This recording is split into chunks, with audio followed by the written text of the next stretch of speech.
Now, Plato's comments on drama. Plato's comments on drama. We discussed his comments on poetry. Now we are going to talk about his comments on drama. So why not fiction? Why not any other literary genre? Now we have different genre, not just poetry or drama. Different other genre. But the answer is during his time, these were the major literary genre that were there. It was those literary types were created or written in abundance. So his comments, studies, analysis were focused on these two types. That's the reason. Not because fiction had been there and he didn't mind. Fiction and all such types came even at a later point of time. Now, as students of literature, history paper. In that, fiction in English soil. For you to have an introduction of fiction, not to write, to have a fiction in written form, in a form, in its own form. The idea of a fiction, it should be somewhat lengthy to be introduced in English literature. In which century? During the time of Chaucer, you cannot locate a fiction writer or any fiction. There was time in England when there was just a time of that flourishing time just for poetry. Later, a lot of dramatists came to the scene, so that poetry was comparatively subsided. The importance of poetry became comparatively subsided. So that is the. But once it is introduced, it goes hand in hand. At the same time, you can see a lot of dramatists. At the same time, you can see a lot of poets. But unless and until a particular literary genre get introduced in a literature, I'm talking about English literature. Even before English literature comes up with or gets a markable fiction,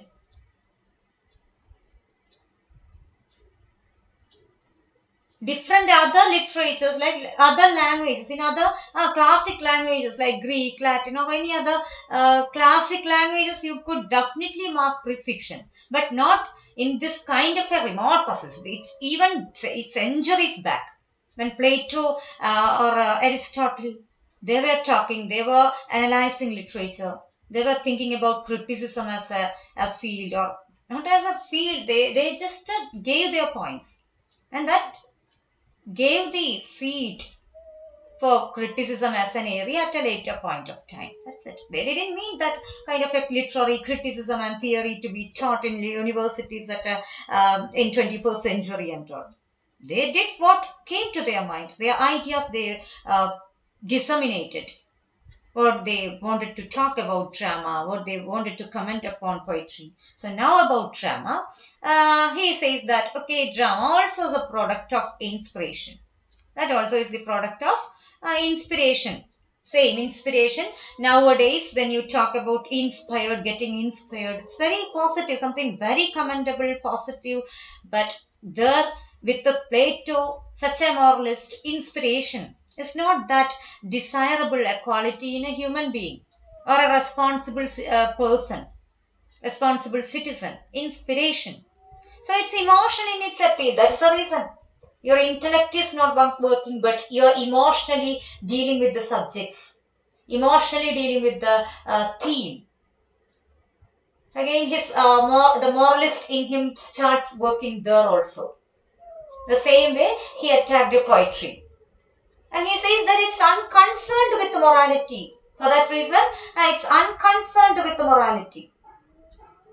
They are unconcerned with morality, or their writings are unconcerned with morality.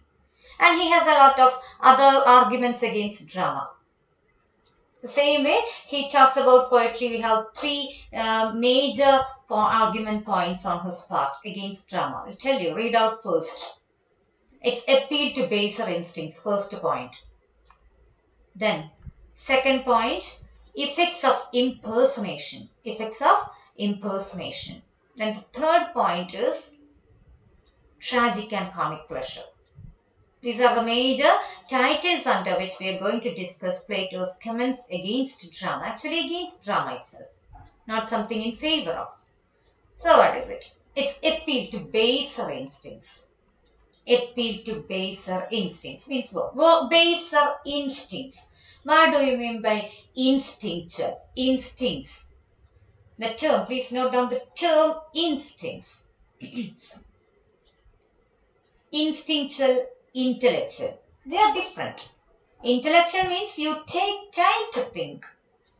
You allot time to think twice or thrice before you do something, before you say something, before you write something. Writing is more of a permanent nature. Once you write and publish something, that becomes part of your contribution. That reaches to many people. Okay, you make deliver a speech in front of a mob of some 100 to 1,000 people even. No problem. They only hear it. If it is recorded, the reach becomes doubled. Especially now during the time of mechanical reproduction. It's an age, industrialization. You have technology. But writing is it has more of a reach. So when you write something, your intellect is not working. You don't think twice about the kind of ideas that you are going to get for the reading public. That is problematic. According to Plato, that is very problematic. And drama is meant to be staged. One thing. And now about the feature of drama. It is an art form that is meant to be staged. Isn't it? Think about a poetry. Think about a poetry. It's not meant to be staged. If a person opts for recitation, poem recitation, okay, the person can go and perform it on the stage. Just recite it on the stage and come back. Unlike that. And fiction, think about fiction getting staged. No, never happens. It doesn't happen. Okay, you can adapt a fiction and you can make films out of that. But not all fiction all fictions are taken in that way. Here, drama, even while writing, just at the time of its getting written down, it's meant to be staged. Okay, you can read it, you can understand the characters, what they say. A particular dialogue is on the part of a particular character. All those ideas you can take and connect back. But at the same time, in between you have instructions. How it should be pronounced, how the characters should behave. Sometimes you have instructions in brackets as separate, apart from the dialogues. You have the way loudly. Sometimes it's loudly. Sometimes it's aside. Aside. What do you mean by aside? The term aside means, the stage, the person on the stage speaks something, the audience hears it, but the person who stands near the other character doesn't. Because sometimes it may be a conspiracy. Aside എന്നൊക്കെ പറഞ്ഞിട്ടുള്ളത് അങ്ങനെയാണ് ഡ്രാമയിൽ. നമ്മളൊരു ഒരു ഒരു dialogue, ഒരു character പറയുന്ന ഒരു ഡയലോഗാണെന്ന് വിചാരിക്കുക. So think that it's a dialogue on the part of a character. Person says something. It may be a conspiracy, means what? Something against the person who stands near. So that that other character is not supposed to know what is happening in his mind. ഈ ക്യാരക്ടറിന്റെ മൈൻഡിൽ എന്താണ് ഇയാൾ plan ചെയ്യുന്നതെന്ന് അവർക്കറിയാനും പാടില്ല. അതേസമയം ഓഡിയൻസിന് അറിയാൻ വേണം. ആ സമയത്ത് യൂസ് ചെയ്യുന്ന ഒരു dramatic ടെക്നിക്കാണ് aside. So unless and until it is written there in that way, the other character cannot perform accordingly. ഇയാൾ ഇത് ഓൾറെഡി പറഞ്ഞു കഴിഞ്ഞിട്ടുണ്ട്. Already this character number character A has already spoken it out. Audience also hears it. The other person acts as if he doesn't hear. അങ്ങനെയാണ് aside എന്ന് പറയുന്ന comment work ചെയ്യുന്നത്. അപ്പൊ ഇങ്ങനെയാണ് എനിക്ക് ഇവനെ എങ്ങനെയെങ്കിലും ഒന്ന് കൊല്ലണം എന്ന് പറയുമ്പോൾ അടുത്തയാൾ അതൊന്നും ഭാവിക്കാത്ത രീതിയിൽ still the person has to go on being friendly. അതായത് നമ്മൾ അറിയുന്നില്ല ഇന്ന് ആളുടെ മൈൻഡിൽ എന്താണ്. അപ്പൊ അതൊരു എസൈഡ് എന്ന് പറഞ്ഞൊരു ഫീച്ചറാണ് യൂസ് ചെയ്യുന്നത്. ഇങ്ങനെയാണ് അപ്പൊ drama is meant to be stage. Then you have different techniques, different stage mechanisms, everything coming in between. So it has to please a heterogeneous multitude. When you stage something, it demands even more. Please be on time. Something more. It demands on the part of the drama, the writer, the dramatist. Heterogeneous. What do you mean by heterogeneous? Homogeneous means single, but heterogeneous means more together. So it is a heterogeneous multitude. The dramatist introduces quarrels as lamentations in tragedy. That is the main point. So now also you say, sometimes when some films and all come, some people want stunt. Some people want, or they can enjoy only comedy scenes. Some people go to watch movies just for the sake of the passion for songs, attracted towards melodious songs or something. So this is the way. It has to please heterogeneous multitude. Different people with a different taste. So to make it a combination of all these together, this dramatist or dramatists try to include quarrels as lamentations. Sometimes people quarreling. You have to make some hue and cry. In tragedy, quarrel, something serious. So make it a serious scene and make some quarrels and problematic situations there. That is for the sake of people who enjoy such scenes. At the same time, imitation of thunder and cries of beasts in comedy. Unlikely cries, hue and cry like thunder, cries of beasts in comedy. So these devices arouse the baser instincts of the individual. Plato says that such devices, when used, you all watch these dramas getting staged, and you have many quarreling scenes, or cries and such other loud noisy situation there. And he says that these devices arouse the baser instincts of the individuals. Base instincts means animalistic instincts. Human beings are also animals. Everyone is having that kind of instincts in them.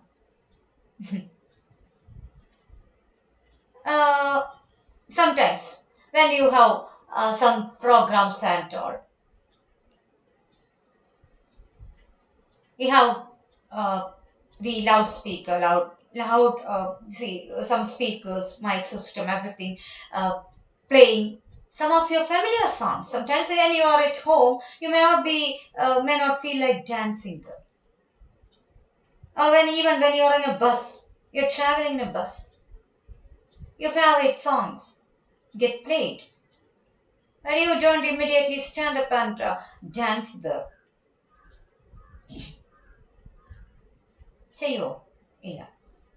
At the same time, when you are there in a campus, you're with your friends, such a music system band plays the same songs with such a rhythm, rhyme, everything.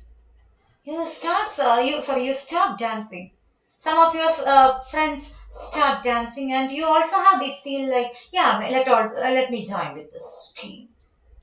That's it. Arising something, some baser instincts that we have the rhythm inside us. There are theories talking about this. We have collective archetypal instincts, human nature in general. Calm and quiet person, even we feel like at least to shiver our. Sometimes we feel like dancing together. That's basic instincts that are there, commonly there in human beings in general. That's it. And Plato, as a moralist, says that it develops bad taste and laxity in discipline. laxity in discipline, bad taste and laxity in discipline. Lacking discipline will be affected. All these batch together, all these people together starting dancing, and the discipline, complete discipline system, it may be affected. That's what he says. So in some theaters, people are there watching drama, watching some of the tragedy or comedy that is getting staged. You have this quarrels, lamentations, thunder, cries of beasts, everything all together, sometimes together or sometimes in a mixed manner. So you lack that discipline. And as a strict moralist, Plato doesn't afford it. He doesn't want to promote that. He says that such plays have to be ruthlessly censored. Censoring, the term censoring. Now you come across that with the film industry. Because film is now the popular type is film. Entertainment media, it's film.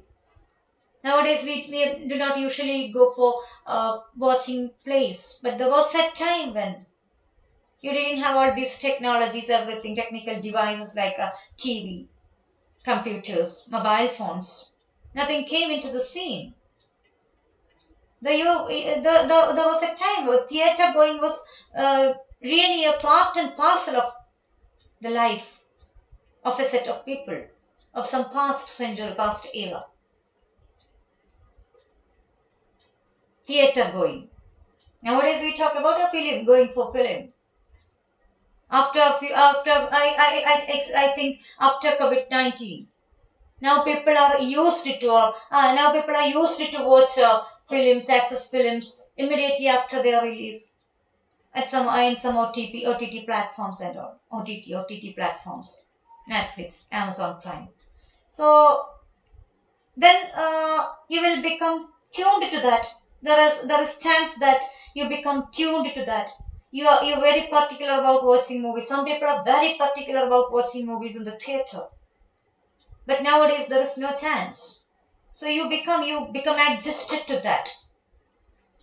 So now there may be a time when theaters and now we don't have such mushrooming of theaters, stages for drama.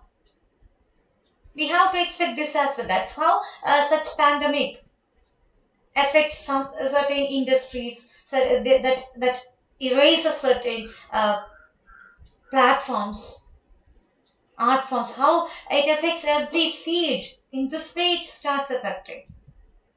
So root, it's a problem from the root. Derooting. I don't know whether the term.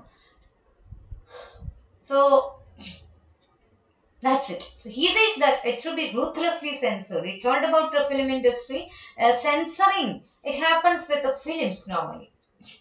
Certain scenes to be cut before the release. You go and get it for the review for a team censoring board, censor board. They have to get the approval. They have to take the approval. After that only you get a certificate, and then only it can be released in that way. But here Plato talks about that technical. Plato talks not about the technical part, but censoring. During his time, it's not about the censoring with certain people who are officially entrusted with the duty, but yeah, with their criticism, they are censoring. When a writer comes up with such certain themes of this kind,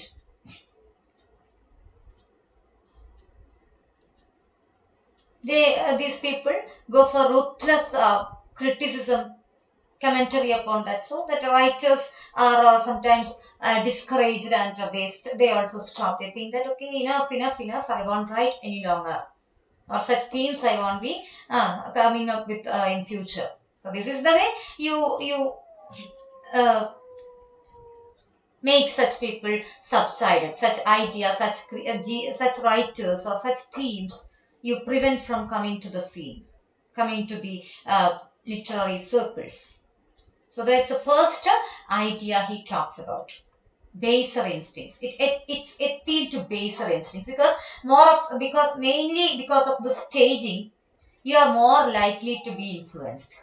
The problem is with the visual treatment. Visual, something when you see something in front of your eyes, and that's why demonstration is very important. Think about I just talk about making a rose flower and all, and then it's not that beautiful. I make something and it's not that beautiful. When I say that without demonstrating it, every chance is that you think that okay, if she makes it, it also may be beautiful. Why does she say like this? The problem is there. But here you get that in visual representation. You see it in front of your eyes. That impact can be double. Impact can be more. So he says about the staging effect. It is more likely to have an impact on your baser instincts. So people will lack their discipline because of the over noisy situation, quarrels, lamentations, thunder, cries of peace, everything represented on stage. Now the second point, effects of impersonation. Effects of impersonation.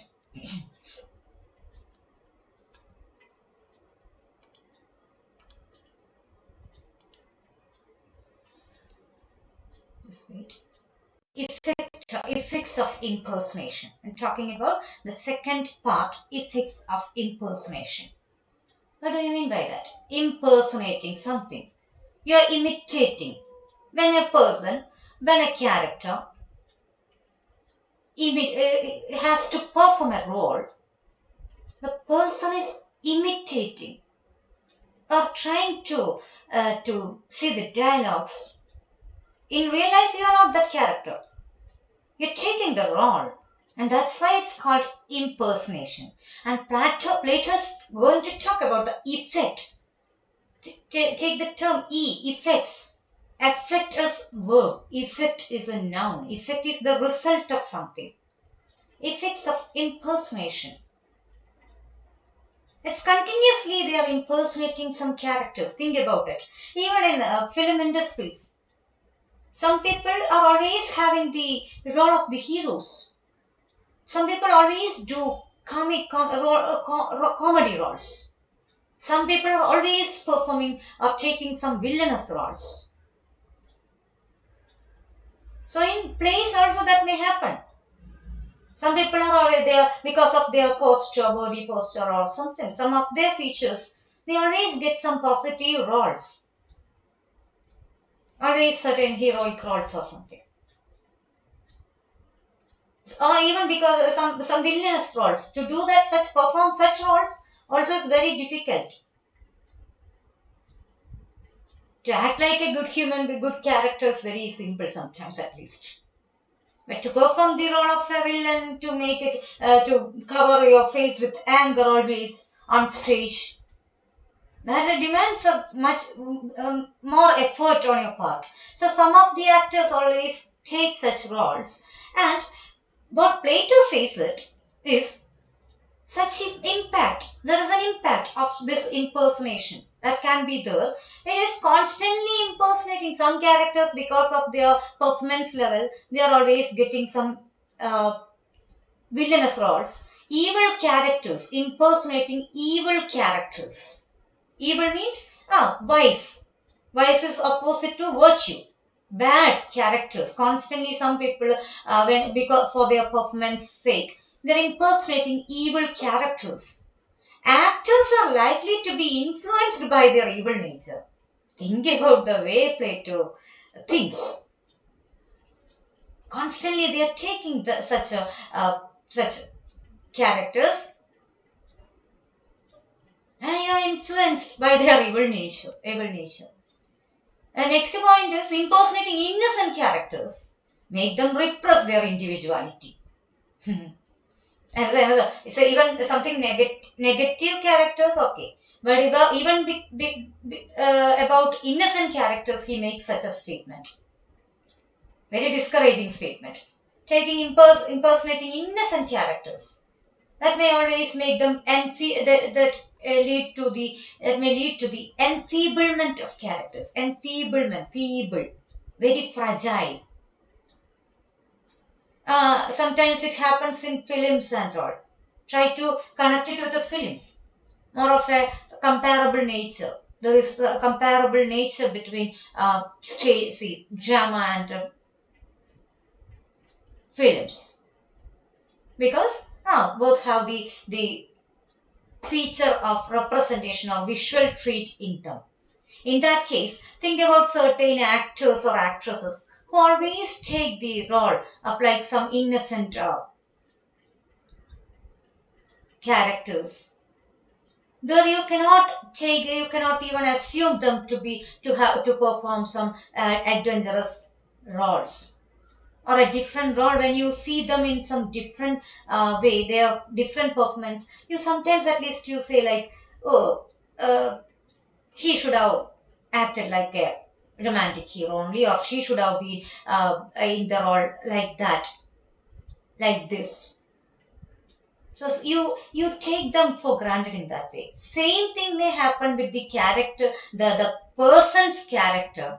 They also take their repression that may repress their own individuality. They may be very enthusiastic in real life, but once they get appreciated for the innocent roles they perform, they also may feel like, okay, this is fine, this brings me appreciation, so let me be like this in my real life also.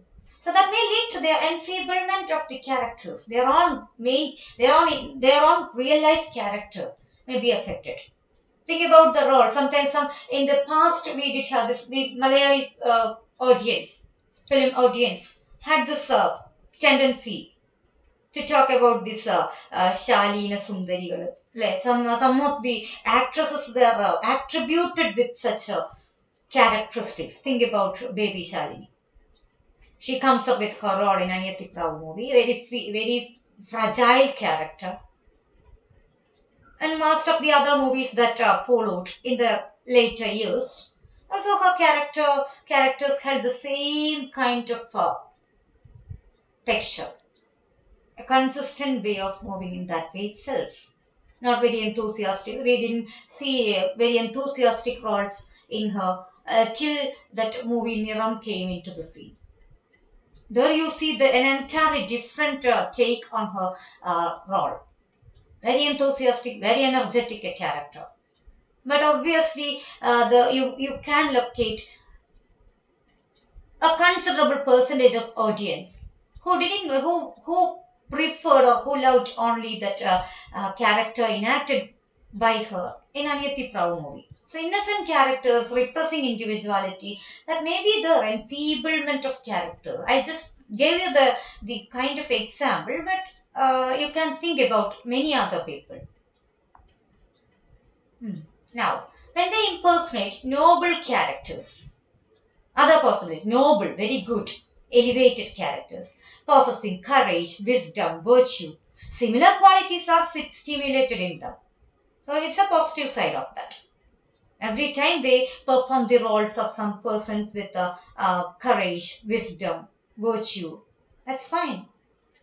So Plato says these plays that represent the best and noblest in life, as he told about poetry, composing hymns and praising the praises for some good men,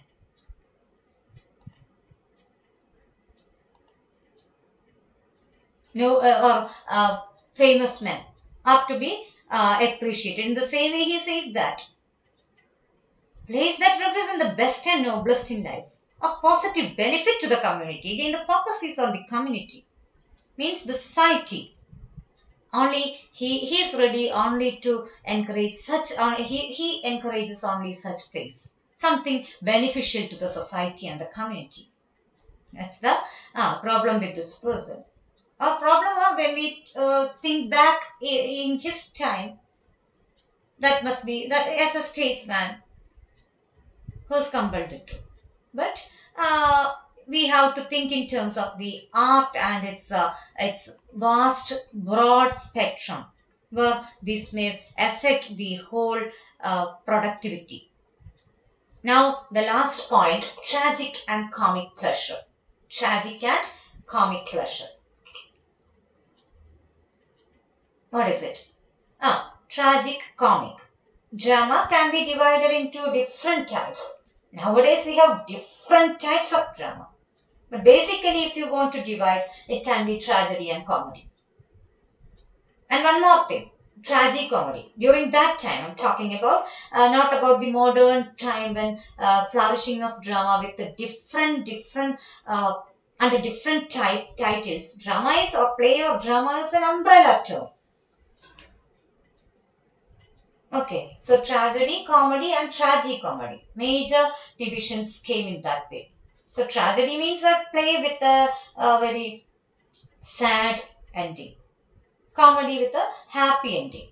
An unhappy ending, it is told a tragedy. Tragicomedy means you have mixture of events. Sometimes it is pathos, sometimes it is happiness. Mixture. Here, now what about this tragic and comic pleasures? Pleasure. Plato, he says that human nature is a mixture of diverse feelings like fear, anger, grief, envy, etc. That's a very common statement. Every human nature is having with diverse feelings like fear, anger, grief, envy. You talk about other physical components like sugar, pressure, all those. In the same way, you have this emotion, this part, the components like this, feelings like fear, anger, grief, envy. And what is wrong with that? How is it connected with the tragedy or comedy and the pleasure out of that? These feelings, though painful by themselves, will provide pleasure when indulged in excess. He says that when you have it in excess, it brings pleasure. It brings pleasure. So in comedy, pleasure takes the form of laughter. In comedy, it takes the form of laughter. You laugh at what is represented on stage. And what is the source of that laughter? Why are you laughing at certain characters? It's for the incongruity. Take this term. Incongruity means the mismatch or the mismatch between what the character of the actor and what he pretends to be. പൊരുത്തക്കേടുകളാണ് incongruity എന്ന് പറഞ്ഞാൽ. Between the character of the actor. Okay, think that a particular character is performing the role of a teacher or an officer.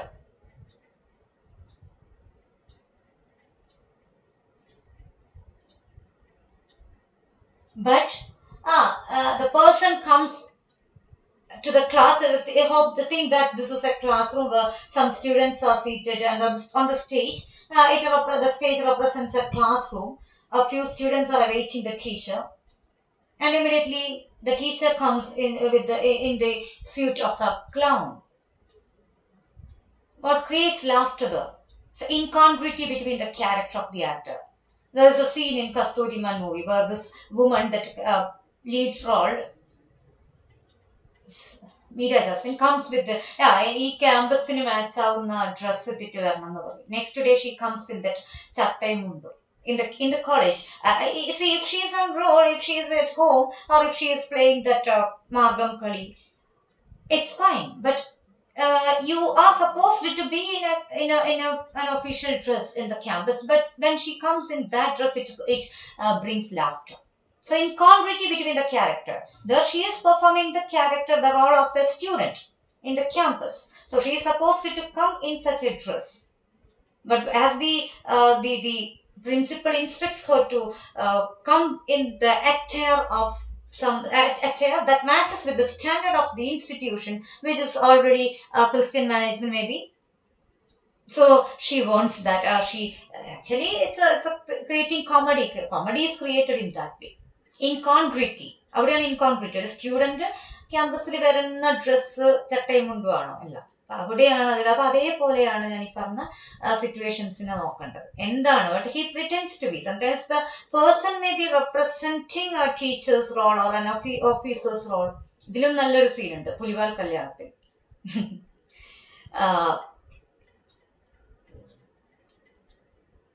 Lalu Alex പിന്നെ ഒരു അല്ലെ പെട്ടെന്നൊരു ചളിയാട്ടം തെറിച്ചിട്ടൊരു dress വാങ്ങിയിട്ട് വരും.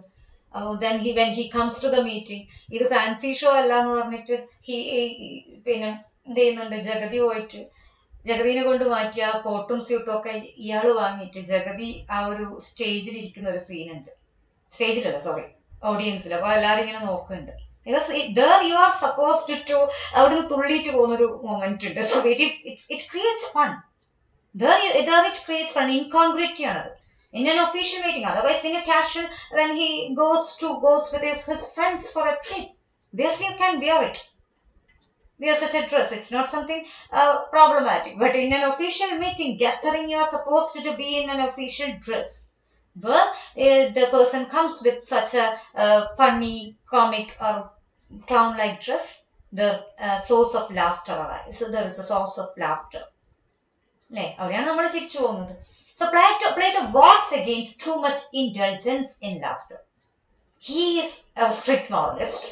So he says that too much of indulgence in laughter is problematic. It should not be there. It affects the seriousness of the individual's conduct. 24/7 you have to be serious. It is necessary to perform great deeds. If you smile at something, your seriousness will be affected, and it's supposed to perform great deeds. 24/7, you have to be like a strict moralist. You have to sit like a statue. You should think something great. So that's what he says. Is it possible for everyone? I don't know, but he gives such ideas, and he says that no character can be comic unless he is lovable. He doesn't feel like laughing at such incongruities. He says that there should laughter or something. If we feel like smiling at a character person, the person should be lovable. Such comedy, such nasty comic scenes, I won't laugh at. That's what Plato says. So he warns against such indulgence in laughter. Okay, so that's all with the Plato's arguments against drama.